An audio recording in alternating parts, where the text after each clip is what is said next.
If you want to bring your designs to life, in this video I'm going to show you how to animate static images in Canva step by step, so you can turn a simple still image into something much more eye-catching and engaging. This is a super useful trick for social media posts, presentations, thumbnails, ads, and any design where you want a little extra movement without needing complicated editing software. And if this tutorial helps you out, make sure to hit the like button and subscribe for more Canva tips and easy software guides. Alright, let's jump right in. First, open Canva and get to the design you want to work on. You can start with an existing project or create a new one, depending on what you need. Once your design is open, take a moment to locate the static image you want to animate.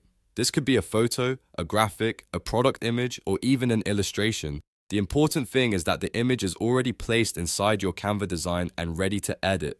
Now click on the image to select it. You want to make sure the correct element is highlighted before you apply any animation. If you have multiple elements on the page, selecting the right one matters because Canva will apply the animation to whatever is currently active.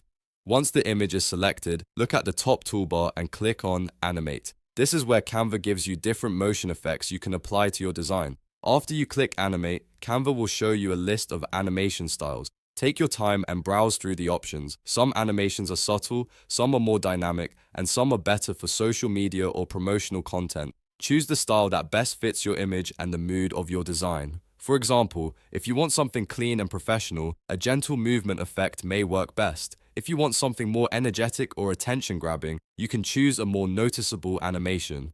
Depending on the animation you choose, Canva may also give you extra settings like speed or direction. If those options appear, adjust them to match the look you want. A slower speed can feel smoother and more polished, while a faster animation can feel more dramatic. Direction controls can also make a big difference, especially if your image is moving across the screen or fading in from a specific side. Even small changes here can make your animation look much more customized. Once you've chosen your animation and adjusted any available settings, preview the result carefully. This step is important because it helps you see whether the motion actually improves the design or distracts from it. Watch how the image moves, how smooth it feels, and whether it matches the rest of your layout. If it doesn't feel right, don't worry. You can always go back and try a different style until you find one that works better. When you're happy with the animation, it's time to export your design. Click Share, then choose Download. In the file type options, select MP4 if you want a video format or GIF if you want a lightweight animated file. MP4 is usually the best choice for most animated Canva designs,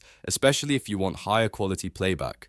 GIF can be useful for quick web sharing or simple looping animations. After selecting your format, click Download and Canva will save the animated version of your design. And that's it. You've just animated a static image in Canva and exported it as a moving design. This is one of the easiest ways to make your content feel more professional, more polished, and more engaging in just a few clicks. If you found this tutorial helpful, please give it a like, subscribe for more Canva tutorials, and let me know in the comments what you want to learn next. Thanks for watching, and I'll see you in the next one.